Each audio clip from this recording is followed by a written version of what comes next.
My name is Diana Pochmara, and I teach 8th grade math at Richfield Public School Academy. This is my wonderful class, and we are doing part 2 of our Pythagorean Theorem lesson. We just got done watching a video as the hook about Pythagorean Theorem as a rap song, which they all enjoyed thoroughly. And today we're just going to kind of go into a little quick reminder. They're put into their readiness level group so that they can work on a group activity that will turn into an independent activity. Okay? So you should be on page 17 in your notebook, just as a quick refresher. Yesterday we talked about Pythagorean Theorem, and a couple days before that we practiced squaring numbers, which was something that we needed in order to be able to solve Pythagorean Theorem. So up on the board you can see that these are two triangles. Raise your hand if you can tell me what type of triangles these are and why. Pick one. Right triangle. Why? How do you know they're right triangles? Because the square at the bottom. The square at the bottom, and this tells me what about this angle?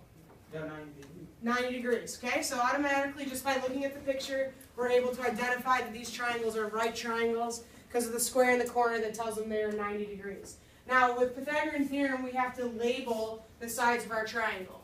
What side, where is the hypotenuse located? Trey? It'll be always across from the box.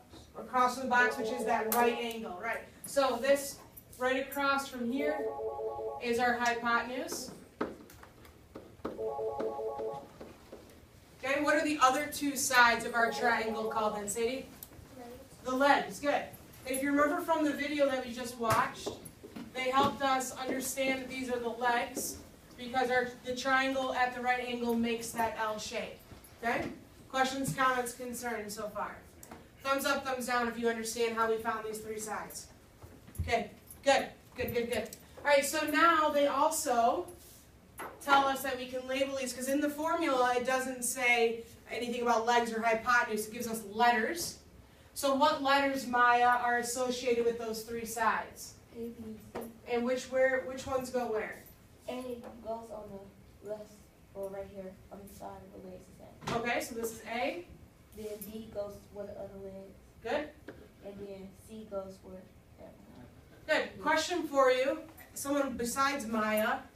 Does it matter where A and B are located? Alex? No, because it's always going to have the same thing. Right, no, because just like Alex said, we always have to, we're adding, so it doesn't matter which order you add in, you're going to get the same answer. Good.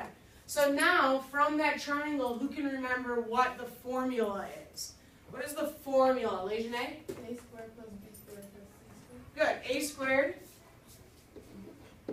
plus B squared equals C squared. Remember from last week when we were doing squares and square roots, it helps us establish how to plug numbers in and solve it. Okay? So far so good? All right, so now what I'm going to do is I'm going to give you some numbers over here, and we're going to solve that missing side on that triangle using the stuff that we know here. Because on your activity today, you're going to have to be able to label your triangle using the words legs and hypotenuse and the letters A, B, and C, and then you're going to have to take that and solve it. So that's why we're doing this one first. So if I tell you that this side is 6, 8, and we'll call this x, because our unknown value, which is an introduction into algebra for you, solving equations with our unknown. So to start off, Raekwon, what's our formula again? A squared plus B squared equals C squared. Good, so we're going to start off with a squared plus b squared equals c squared. Good. Okay, so remember, if you look on your notes on page 17, I give you steps of what you need to do. Step 1 was the formula Raekwon just gave us. What is step 2, Ariana? 6 squared plus A squared equals C squared. Good. 6 squared plus 8 squared equals c squared. Remember, we're just plugging in what we know. So step 2. So looking in your notes, what is step 3? Julissa, what's step 3? Excuse me? Okay, so what am I going to get when I do the exponents and square those numbers? 36 plus 64. Good. 36 plus 64. And Julissa, can I do anything to c squared? No, because we don't know what it is. It's our unknown value. Okay? So far, so good? All right, Dejan, what's our next step? After we have squared our numbers, what is our next step? Add the legs together. So 36 plus 64. 6 and 4 makes 10. good, thank you. 6 and 3 9.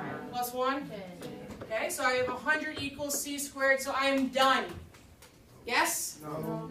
No? Why not? Why am I not done? Why am I not done, Tanea?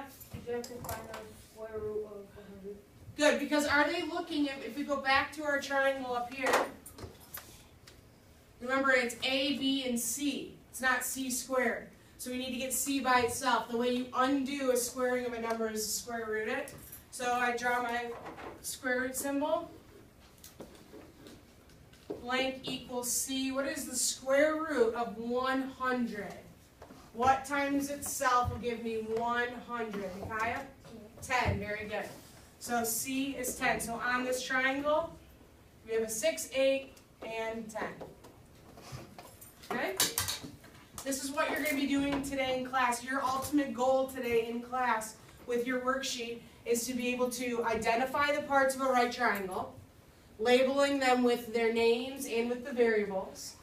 You're also going to be given a triangle that has a missing length, and what you need to do is find that missing length. Now some of you are going to have the hypotenuse missing, the C. Some of you are going to have either A or B missing, and we haven't really gotten into that, of how to solve for it. But I'm trying to pull from you. I'm trying to push you a little bit past your comfort zone and make you think a little bit more on how to solve it. Okay, so if you get one of the papers that has A or B missing, work in your groups to figure out how you're going to get it. So after I pass out the activity, you have a number of people in your group that can assist you. I'll be walking around and meeting with you, asking you questions, seeing if you have any questions. If there's something you just can't do and you're stuck, and the people at your table can't help you and your notes can't help you, highlight it, do something to it, so that way when I get to you, I can help you. If you sit there with your hand up, you can have your hand up for a very long time, while if I'm working with somebody else. All right, so I'm going to pass these out to your table group. Your name is on them, so pass them out to whom they belong to, please, at your group. You have calculators that you need to share. And once you start looking at it, read through the directions. Okay? Thank you. Yep. All of you at the top is at step 1, identify and label the following triangle.